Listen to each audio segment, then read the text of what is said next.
अस्सलाम वालेकुम। This is page number 150। Quickly एक दफ़ा रिवाइज कर लें आपकी जो डेटा टाइप्स हैं। मेरे साथ ही बल्कि रिवाइज कर लें इसको। फर्स्ट ऑफ ऑल जी, integer integer means whole number, points के बगैर वाली value. Whole number it can be a negative और positive number. Real is a data type which contains decimal value, points वाली वैल्यूज आती हैं इसके अंदर। String anything written in double quotes, और डबल कोट्स का मतलब ये होता है, अगर हम रिवीजन पर्पज से देखें, so double quotes mean this is called double quotation, start करें एंड साथ ही क्लोज कर दें। So this is called double quotes. इस डबल कोटेशन के अंदर कुछ भी लिखा हुआ है, alphabets, number, date, time, anything written in double quote is called a string. उसके बाद जी character, character means a one character in a single digit, कोई सा भी एक। अगर पेपर में क्वेश्चन लिखा हुआ है ना, ये वाला जैसे ये, तो ये क्या चीज है, आप कहोगे कैरेक्टर। अच्छा, ये क्या चीज है, सेमी कॉलन लिखा हुआ है सिंगल कोट के अंदर, आप कहोगे कैरेक्टर। लेट्स सपोज अंडरस्कोर डला हुआ है, this is character. Question mark, this is character because it is written in a single quote. लेकिन अगर यहाँ लिखा हुआ है, लेट्स सपोज ए और साथ डॉट डला हुआ है, तो ये दो आपके कीबोर्ड की दो कीज हैं। ए अलग से, डॉट अलग से, दो कीज हैं। तो दिस इज इनवैलिड कैरेक्टर। क्यों इनवैलिड, क्यों है? Because character only contains a single value. ठीक हो गया है? अच्छा, इसके अलावा then we have Boolean. Boolean में हमारे पास था, there are two options in Boolean, whether true और फॉल्स। एक ऐसी सिचुएशन हो जिसकी सिचुएशन में आप सिर्फ दो आंसर दे सकते हैं, इट कैन बी ट्रू और इट कैन बी फॉल्स। आप ट्रू के साथ, कल मैंने नहीं लिखवाया था तो बता रही हूँ, आप यहाँ पे यस लिख सकते हैं और यहाँ नो लिख सकते हैं। लेकिन बाय डिफॉल्ट अगर आपके सामने यस और नो लिखा हुआ भी है, कंप्यूटर के अंदर बाय डिफॉल्ट यस और नो सेव नहीं होता। आपको दिखने में यस और नो लग रहा होगा, लेकिन कंप्यूटर में जब वो सेव होता है तो वो ट्रू एंड फॉल्स की फॉर्म में होता है। ठीक है? So when there is only two options and that option can be true और फॉल्स, आप उसे बूलियन कहेंगे। सही है? उसके बाद डेट, डेट हो, valid date in any format, कोई भी फॉर्मेट हो चलेगा, but date should be valid. अब हम एक क्वेश्चन पे आते हैं, गौर से इस क्वेश्चन को पढ़ें और इसको ट्राई करें। मैं जरा 2 मिनट के बाद इसको ट्राई करूंगी, आप जरा इसको सॉल्व करें। जो यहाँ बैठे हुए हैं आप भी, और जो घर पे हो आप लोग भी, एक दफा इसको ट्राई करें और उसके बाद फिर मैं आपके साथ डिस्कस करती हूँ। कोशिश करिएगा कि आप लोग पेंसिल यूज करें। ठीक है? ताकि आप, दिस इज पेज नंबर 151, इसको ट्राई करें। 151, इस क्वेश्चन को ट्राई करें और कोशिश करना पेंसिल पेंसिल यूज करो। मैं फिर इसके बाद 2 मिनट के बाद सॉल्व करूंगी।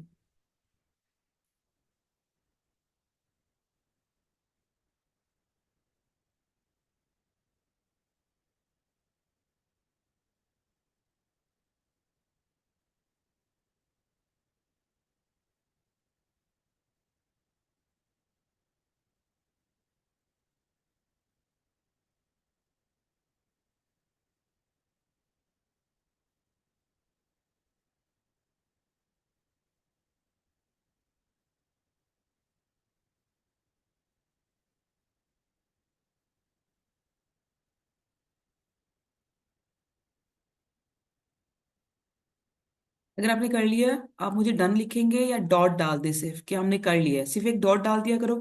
इट मीन्स के यस या डन, या फिर आप डन लिख दें ताकि उसके बाद फिर मैं अपना स्टार्ट करूं।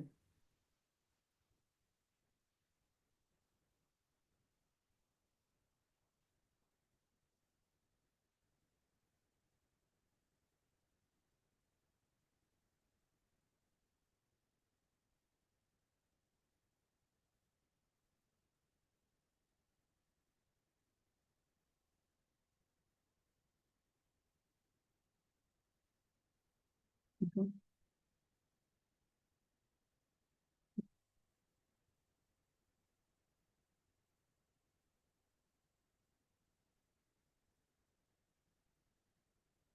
लिख दूं तो मैं भूल जाऊंगी।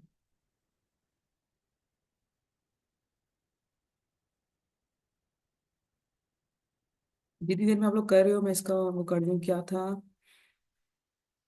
ओनली इनपुट डिवाइसेस, इसमें आउटपुट डिवाइसेस इंक्लूड नहीं है। Only input devices and logic gates. ठीक है? कमिंग की स्पेलिंग गलत हो गए। मंडे को डेट क्या बनेगी राहिम?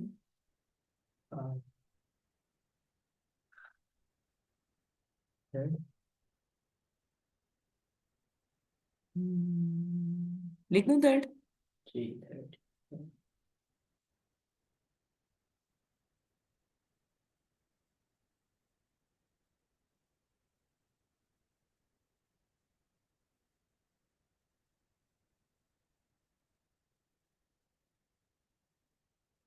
नवीन, आप लोग सिर्फ लॉजिक गेट का टेस्ट दे सकते हो, बट आपने देना है, आपने और मोहम्मद ने सिर्फ लॉजिक गेट का टेस्ट देना है, ठीक है? ओके। अच्छा जी, अब मैं इसको स्टूडेंट बन के सॉल्व कर रही हूँ और मैं देखती हूँ कि आप मुझे बताइएगा कि आप लोगों के आंसर सबके ठीक है या नहीं।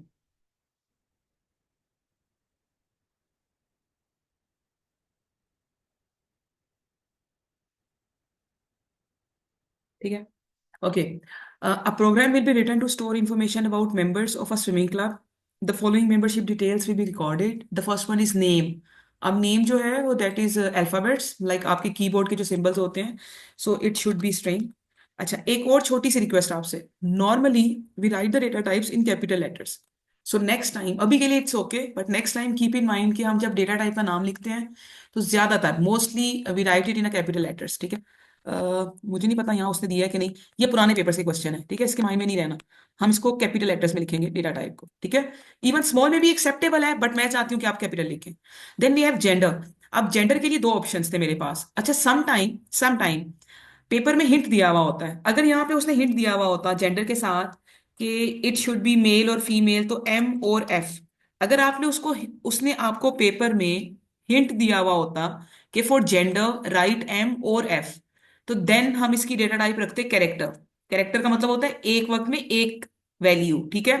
बट इस सिचुएशन में क्योंकि उसने नहीं लिखा, सो मैं इसको स्ट्रिंग या कैरेक्टर में से कुछ भी रख सकते हैं, बट मेरे हिसाब से स्ट्रिंग इज मोस्ट सूटेबल, ठीक है? सो जेंडर में आप मेल लिखो फीमेल लिखो तो MALE, मतलब it's a sequence of strings.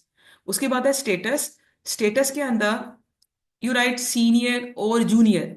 तो senior again it's a complete word, तो it should also be a string.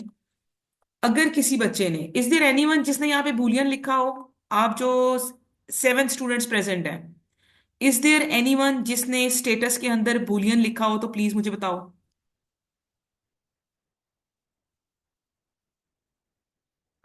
कौन कौन प्रेजेंट है? ओके,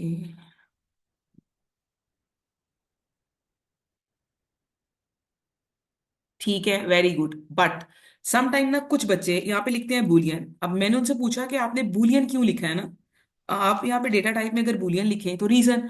तो बच्चे कहते हैं ma'am there are two option, कि या सीनियर होगा या जूनियर होगा, राइट? बच्चे मुझे ये आंसर देते हैं कि ma'am there are two option, status can be senior और जूनियर। तो फिर मैं उनसे कहती हूँ कि आप मुझे बताएं बुलियन मीन्स ट्रू और फॉल्स। सो अगर ट्रू लिखा हुआ है तो इट मीन्स सीनियर होगा या जूनियर होगा? मतलब कोई सेंस नहीं बनती ना। इसलिए यहाँ पे बूलियन जो है वो किसी सूरत रिकमेंडेड नहीं है, इट शुड बी स्ट्रिंग। अच्छा, उसके बाद लास्ट वाला इजी था, टीम मेंबर, यस और नो, दिस इज बूलियन। सही है। अब मैं आपको एक छोटा सा हिंट दूंगी, आपने उसको याद रखना है, ठीक है? ये जो फी है ना, लाइक पैसों से रिलेटेड, मनी रिलेटेड जो भी फील्ड होगी ना मनी रिलेटेड, उसको आपने रियल रखना है।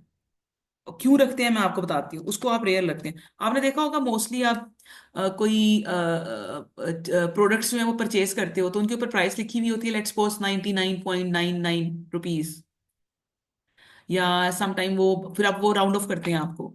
तो ज्यादातर ज्यादातर लाइक 99.9% जो पैसों से रिलेटेड डेटा टाइप होती है ना, हम हमेशा हमारे पेपर के अंदर उसे हमेशा रियल रखता है, अनटिल और अनलेस आपको कहीं ना कहीं वो हिंट देगा।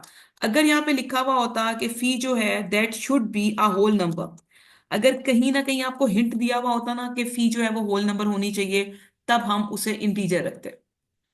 ठीक है। So please keep in mind के जो ये रियल को छोड़ के बाकी अगर किसी की कोई मिस्टेक है तो आप बता दो। रियल मैंने अभी नेक्स्ट अभी आपको बताया है, तो आपने नेक्स्ट टाइम इसे माइंड में रखना है, ठीक है? रियल डेटा टाइप हम हमेशा वहां जहां पे पैसों की बात होगी ना, उसको हम हमेशा रियल रखेंगे, ठीक है?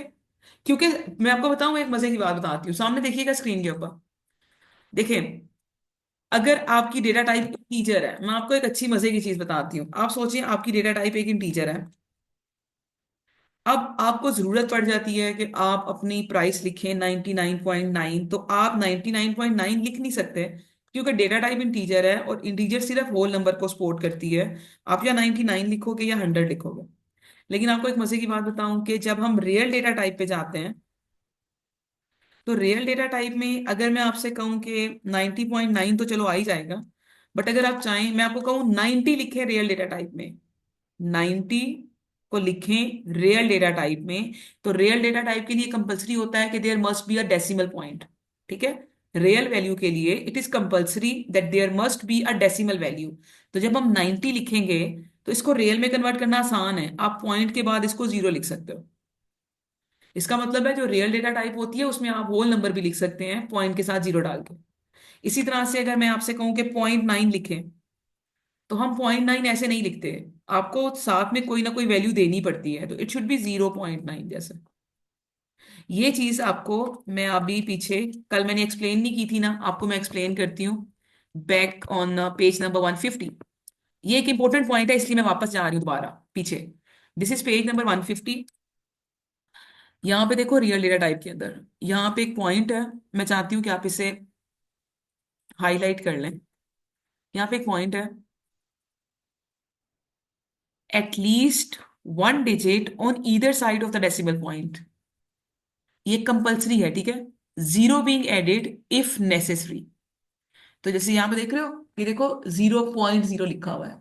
आप सिर्फ 0.3 नहीं लिख सकते, 0.3, -4.0, इट मीन्स के पॉइंट के दोनों साइड पे कुछ ना कुछ होना चाहिए, और अगर कुछ नहीं है तो आप जीरो लिख दें।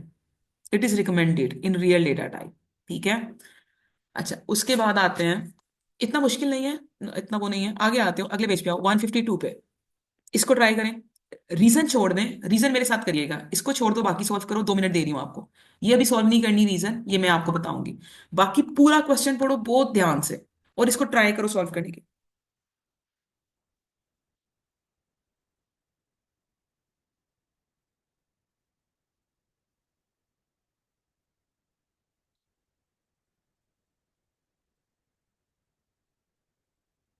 अब्दुल्ला, डेसिमल मतलब 0.0 के अलावा नहीं लिख सकते, मेरा ख्याल है अभी आपको मेरी बात समझ आ गई होगी, मैंने आपका मैसेज अभी देखा है अब्दुल्ला, सामने देखें। जैसे अगर आप 0.9 लिखना चाहते हो तो आप नहीं लिख सकते रियल नंबर के अंदर, आपको इसके शुरू में जीरो लगाना पड़ेगा।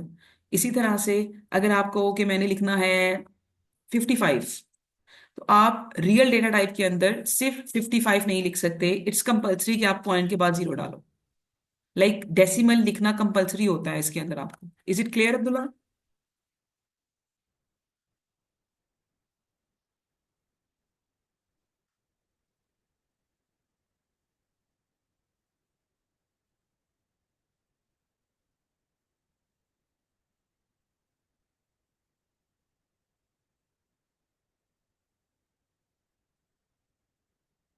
Abdullah Tasawwur, is it clear?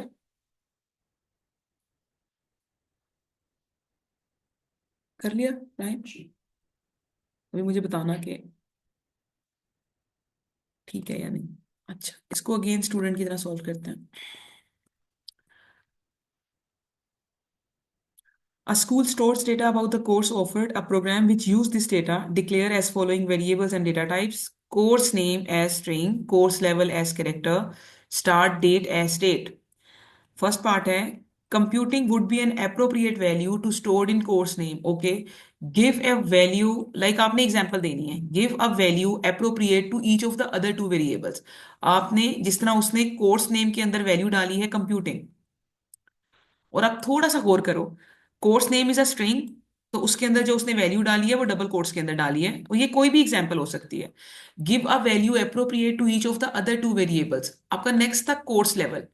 आप कोर्स लेवल की डेटा टाइप देखो, वो है कैरेक्टर। इसका मतलब है कि कोर्स लेवल के अंदर आप जो वैल्यू लिखोगे it should be in single quote, character data type है। तो आप सिंगल कोट के अंदर कुछ भी लिख सकते हैं, बट जैसे हम ओ लेवल्स के स्टूडेंट्स हैं, तो मैं सिर्फ ओ लिख रही हूँ इसके अंदर, और सिंगल कोट को मैंने क्लोज कर दिया। आप कैरेक्टर डेटा टाइप के अंदर सिंगल कोट के अंदर कोई सी भी एक चीज लिख सकते हैं, ना एक से कम ना एक से ज्यादा। तो आप ABCXYZ जो मर्जी लिखो, बट सिंगल कोड के अंदर एक वैल्यू, क्योंकि ये कैरेक्टर था। उसके बाद है स्टार्ट डेट। डेट आप आज की डेट डाल दें किसी भी फॉर्मेट में, it should be a valid date, 31 जनवरी 2025। तो मैं ऐसे लिख दूंगी डेट। ठीक है। अब आते हैं नीचे। The table shows three fields. They are used to records for the data stored about students. Give the data type and then reason. Student name, it should be string. Number of prizes won. It means how many prizes you have won. How many prizes the students have won. Number of prizes. Let's suppose आप क्या कहोगे, 2 prizes, 4 prizes, 6 prizes, ये तो नहीं कहोगे 2.5 prizes। Like decimal तो नहीं हो सकता। सो ये होगा integer. It will be integer. ठीक है। Number of prices one, like कितने प्राइसेस जीते हैं उसने। ठीक है। उसके बाद है एवरेज। Average examination marks. आपकी जो एवरेज होती है वो पॉइंट्स में आती है, क्योंकि उसको आप डिवाइड करते हैं। एवरेज के अंदर हम लोग डिवीजन यूज करते हैं, तो वो पॉइंट्स में आती है। ठीक है। सो उसके लिए डेटा टाइप होगी रियल।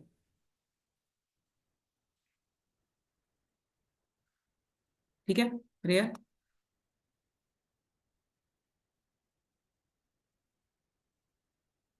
ठीक है। अब इसकी ना रीजंस देखते हैं। मैं आपको रीजंस दिखाती हूँ। रीजंस मैं चाहती थी कि आप मेरे साथ लिखें। है।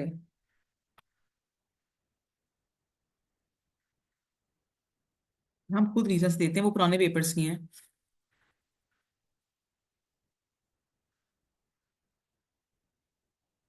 सीक्वेंस ऑफ अल्फाबेट्स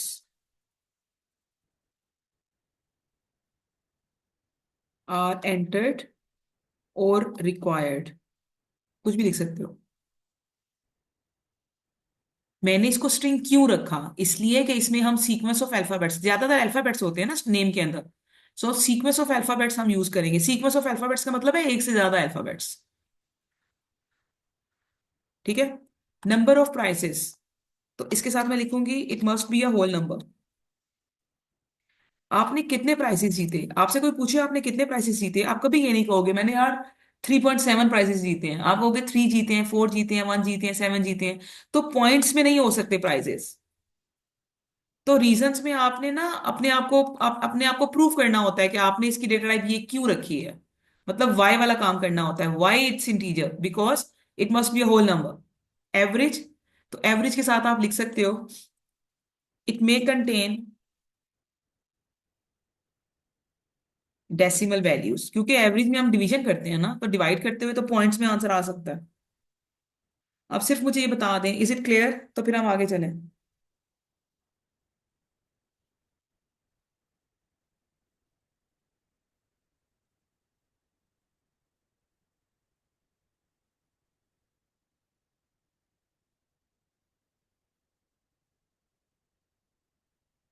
ठीक है। It may contains decimal value. अब चलते हैं आगे। ये तुम्हारी मार्किंग स्कीम होगी ना, मैंने सारे आपको खुद करवाए हैं। अब आ जाओ आगे। Page number, this is 154। Page number 154। Arithmetic operators. Arithmetic operators वो होते हैं जो आप मैथ्स में यूज करते हो। सो मैथ्स के लिए मैथमेटिकल ऑपरेटर्स जो हम यूज करते हैं इसके अंदर, दैट इज, ये तो इजी है। Plus for addition, minus use करते हैं for subtraction. This is called asterisk. Asterisk हम यूज करते हैं मल्टीप्लाई के लिए। और स्टेरिक जब आप लोग पेपर में यूज किया करोगे तो आपने इस तरह से काम करना है। लाइक मैं आपको बताती हूँ, आप पेपर में आप ना मल्टीप्लाई के लिए सिर्फ ये वाला सिंबल यूज नहीं करोगे। मैं पेपर की बात कर रही हूँ। आप ये सिंबल यूज करके ना इसके दरम्यान में एक लाइन लगा दोगे तो ये स्टेरिक बन जाता है ऐसे करके। ठीक है। सो कोशिश करनी है कि भूलो नहीं। ये मल्टीप्लाई का सिंबल डाला और ये दरम्यान में डाल दिया स्टेरिक, तो ये स्टेरिक बन जाएगा आपका। मल्टीप्लाई डाल दोगे वो भी चल जाएगा, बट नॉट रिकमेंडेड। चल जाएगा लेकिन रिकमेंडेड नहीं है। डिवाइड करने के लिए याद रखिएगा, साथ बल्कि लिख लें, डिवाइड करने के लिए ये जो सिंबल आप लोग मैथ्स में यूज करते हो, इसके साथ बेशक लिख लें, अ, या इसको क्रॉस कर दें, ये आपके कंप्यूटर में नहीं चलता। आप साथ लिख दें बेशक, it is not used in computer. उसकी रीजन है, उसकी रीजन ये है ये आप कीबोर्ड देखे ना, इसको कीबोर्ड के ऊपर ये वाला सिंबल बना हुआ नहीं होता। ये जो डिवीजन वाला सिंबल है ये आपके कीबोर्ड पे नहीं बना होता, इसलिए हम उसकी जगह ये वाला सिंबल यूज करते हैं। ये देख रहे हो, ये सिंबल यूज होता है आपका डिवीजन के लिए। तो आपने ये याद रखना है, आप पेपर में ये वाला सिंबल यूज नहीं करोगे, ठीक है? डिवाइड वाला सिंबल इसके अंदर यूज नहीं होता, ये कहीं लिख लेना। उसके बाद ये जो सिंबल है ये पावर के लिए यूज होता है, ये मैं अभी नीचे आपके साथ एक्सप्लेन करती हूँ। ये जो सिंबल है इसे हम कहते हैं carat symbol, CARROT, carat symbol कहते हैं। ये है, ये रहा, ये 6 के ऊपर, ठीक है? ये सिंबल यूज करते हैं हम पावर के लिए। अब मैं नीचे इसको एग्जांपल भी मैंने आपके लिए दी हुई है।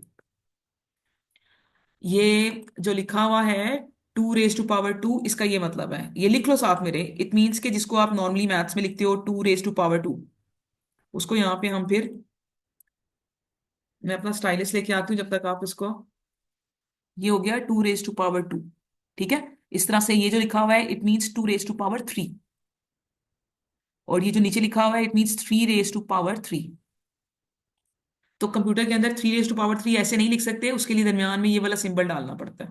So it means 2 raise to power 2 is equal to 4, 2 raise to power 3 is equal to 8, और 3 raise to power 3 is equal to 27। उसके बाद एक यहाँ पे दी हुई थी ब्रैकेट्स। ब्रैकेट्स बिल्कुल वैसे ही हैं जैसे आप लोग मैथ्स में यूज करते हो। आपको ब्रैकेट्स पहले यूज करनी पड़ती हैं, उसके बाद आप बाकी काम करते हो।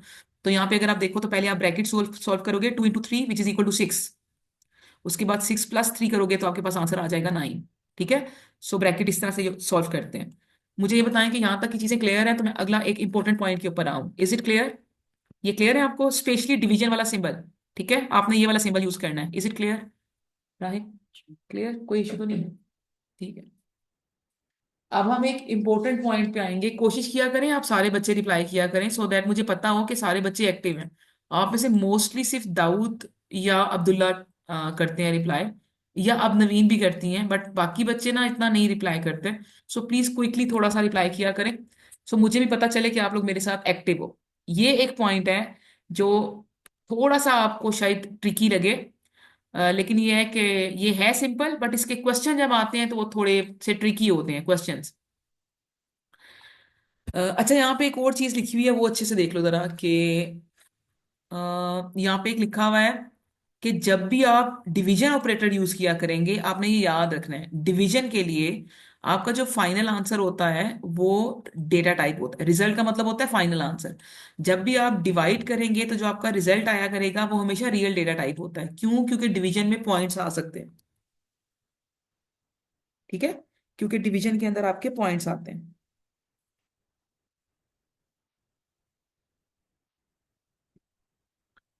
अच्छा, उसके बाद सबसे इंपॉर्टेंट चीज जो अभी आज के लेक्चर का मोस्ट इंपॉर्टेंट जो पोर्शन है वो अभी हम शुरू करने लगे हैं। देयर आर 2 ऑपरेटर्स, एक का नाम है मोड और एक का नाम है डिव। 2 ऑपरेटर्स हैं और इन ऑपरेटर्स को कहते हैं इंटीजर डिवीजन ऑपरेटर्स। इस नाम को थोड़ा सा फोकस करो, जरा थोड़ा गौर करो इस नाम के ऊपर क्या लिखा हुआ है। इट लिखा हुआ है, अभी मैम ने बताया था कि डिवीजन वाली चीजें पॉइंट्स में आती हैं, बट इसमें लिखा हुआ है this is integer division operator. इसका मतलब है ये ऐसे ऑपरेटर हैं जो डिवाइड तो करते हैं लेकिन इनका आंसर होल नंबर होता है। क्वेश्चन देखो ना, इंटीजर लिखा हुआ है, इंटीजर का मतलब होता है whole number. Integer division operators का मतलब है ये ऐसी डिवीजन होती है जिसका आंसर होल नंबर में आता है। और ये 2 ऑपरेटर होते हैं, एक होता है मोड और एक होता है डिव। 2 ऑपरेटर्स हैं। इनको यूज कैसे करते हैं? इनको बिल्कुल ऐसे यूज करते हैं जैसे आप नॉर्मल ऑपरेटर यूज करते हो। सामने स्क्रीन में देखो जरा, अगर मैं आपसे कहूं कि 2 नंबर्स को ऐड करना है तो आप हमेशा ऑपरेटर दरमियान में लिखते हो और दोनों साइड्स पे वैल्यू लिखोगे, ऐसे ही करते हो ना? 9 + 3 फॉर एग्जाम्पल, वैल्यूज कुछ भी हो सकती हैं, बट आपने देखा होगा ऑपरेटर हमेशा दरमियान में लिखते हैं और उसके दोनों साइड्स पे हम वैल्यूज डालते हैं। बिल्कुल उसी तरह से ये जो ऑपरेटर्स हैं ये भी आप देखो दरमियान में लिखे हुए हैं और इनकी दोनों साइड्स पे वैल्यूज हैं। अब मैं आपको इसको सॉल्व करके बताती हूँ, आपने इनको मेरे साथ सॉल्व करना है।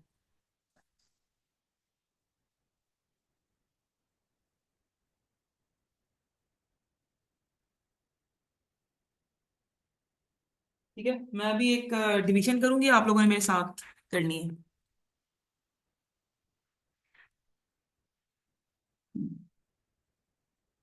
मैं अभी ये सॉल्व करने लगी हूँ, ये वाली, ठीक है? ये आप मेरे साथ बनाइएगा।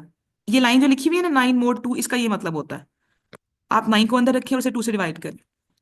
तो 2 4s are 8, रिमाइंडर आपके पास बचेगा 1। अब अगर इसको फर्दर सॉल्व करें तो पॉइंट्स में आंसर आता है। कैसे? आपने करना नहीं है, खाली देखो, खाली करना नहीं है, ठीक है। फॉर एग्जाम्पल आप कहते हो मैम इसको फर्दर सॉल्व करना है, तो जिन बच्चों को करना आता है उनको बता रही हूँ, 9.0 डालेंगे, यहाँ से ये जीरो नीचे आ जाएगा तो ये बन जाएगा 4.5 2 5 10। तो इसका पूरा जो आंसर बनता है वो 4.5 है। लेकिन इस क्वेश्चन में आपको पॉइंट से पहले पहले रुकना पड़ता है, इसीलिए इसे कहते हैं होल डिवीजन। आप इससे फर्दर इसे सॉल्व नहीं करोगे, इसको अगर फर्दर सॉल्व करें तो आपको पॉइंट्स में आंसर चला जाता है, तो आपको यहाँ पे रुकना पड़ता है। अच्छा, मोड किस लिए यूज होता है ये भी यहाँ पे हाईलाइट कर लो। Mode is use to find the remainder, और रिमाइंडर ये वाली चीज होती है। सो ये वाली जो वैल्यू है ना, ये जो बाकी बच जाता है, this is called reminder.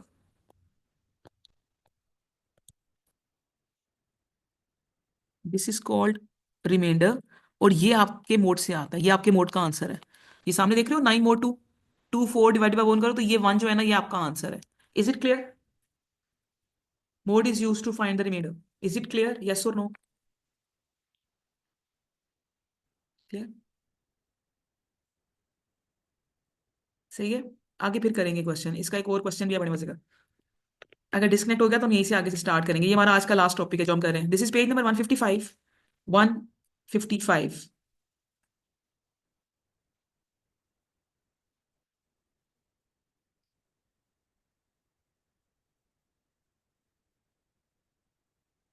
9 div 3। div किस लिए यूज होता है, सामने देखो, it is use for integer division. ये याद रखिएगा, इसका जो आंसर आता है वो पॉइंट्स में नहीं आ सकता, मोड का भी और डिव का भी। इसमें मैं ये सॉल्व करने लगी हूँ, 9 div 2 वाला काम सेम वही करने लगे हैं। सो हम कहते हैं 9, 9 अंदर रखेंगे, 2 बाहर रखेंगे, 2 4s are 8, रिमाइंडर 1 आया है। बट इसके अंदर जो डिव होता है वो ये वाला काम करता है, डिव आपका ये काम करता है, ये जो चीज आपके ऊपर आती है जिसे आप क्वेश्चन कहते हैं, ये जो वैल्यू होती है ना, ये आती है डिव से। इसको फर्दर सॉल्व करें तो आपको पॉइंट्स में जाना पड़ता है, बट आप पॉइंट्स में नहीं जाते, आप यहीं पे रुक जाते हैं। सो दिस इज कॉल्ड डिव। ये आपके डिव से आंसर आता है, याद रखिएगा। जो नीचे बच जाता है रिमाइंडर, वो मोड से आता है, और जो ऊपर वाली वैल्यू है वो आपकी डिव से आती है। और ये जो डिवाइड वाला सिंबल है, अब आपको ना दोनों का डिफरेंस मैंने जानबूझ के दोबारा दिया है। अगर पेपर में DIV वाला डिव लिखा हुआ होगा, या पेपर में ये वर्ड यूज होगा इंटीजर डिवीजन, तो आपको पता होना चाहिए कि इंटीजर डिवीजन में आप डिव वाला वर्ड यूज करते हैं।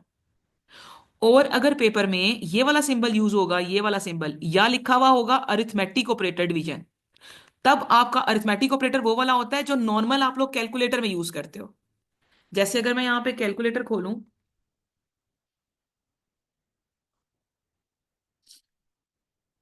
अगर मैं यहाँ पे कैलकुलेटर ओपन करूं, तो कैलकुलेटर के अंदर हम करते हैं 9 डिवाइडेड बाय 2, तो ये नॉर्मल डिवीजन होती है 4.5। ये वो डिवीजन है जो आपके मैथ्स में यूज होती है। सो उसके लिए हम जो सिंबल यूज करते हैं वो ये वाला है, और इसके लिए जो वर्ड यूज होता है वो होता है अरिथमेटिक डिवीजन ऑपरेटर। ठीक है। जो डिव के लिए वर्ड यूज होता है वो होता है इंटीजर डिवीजन ऑपरेटर। इंटीजर का मतलब होता है होल नंबर। ठीक है। सो 9 div 3 3 होता है, 9 div 2 जो है वो 4.5 होता है, तो ये आपकी अरिथमेटिक डिवीजन है। आपकी रिवीजन के लिए मैं जो अभी नीचे काम करने लगी हूँ, ये आपने मेरे साथ करना है, जो अभी मैं नीचे लिख रही हूँ जिस तरह से, आपने इसी तरह से लिखना है। जो मैं बना रही हूँ ना, जैसे आपने ऐसे ही बनाना है।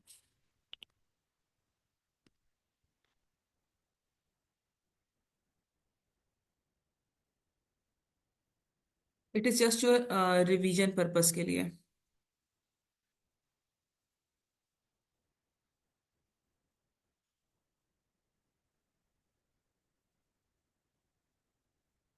ये दोनों हमारे हैं इंटीजर डिवीजन ऑपरेटर्स, और जो ये वाला है हमारा, ये है अरिथमेटिक डिवीजन ऑपरेटर।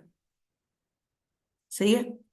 अब आ जाओ नीचे, लिख लो इसको इसी तरह से।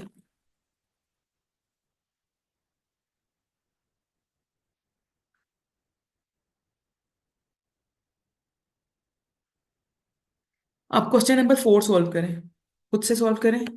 मैं 1 2 मिनट की बात करूंगी, आप लोग इसको खुद सॉल्व करें। क्वेश्चन नंबर 4 जो है ए पार्ट, इसका ए पार्ट सॉल्व करना है।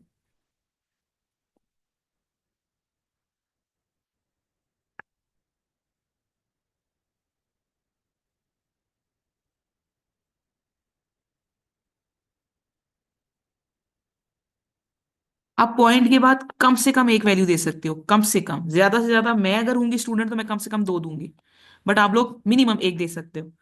और ये कुछ ऐसा होगा, ये 10 है, ये 3 है, 3 3 9। कैलकुलेटर अलाउ नहीं होता पेपर में, पेपर में आपके पास कैलकुलेटर नहीं होगा। तो 3.3 जो है वो दैट इज 9, और ये -1।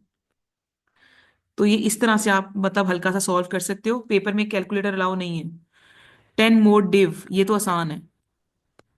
10 मोड 3, 3 3 9, रिमाइंडर 1 है आपके पास, सो 10 मोड 3 का जो आंसर है वो 1 है। याद रखिएगा रिमाइंडर 1 मोड से आता है।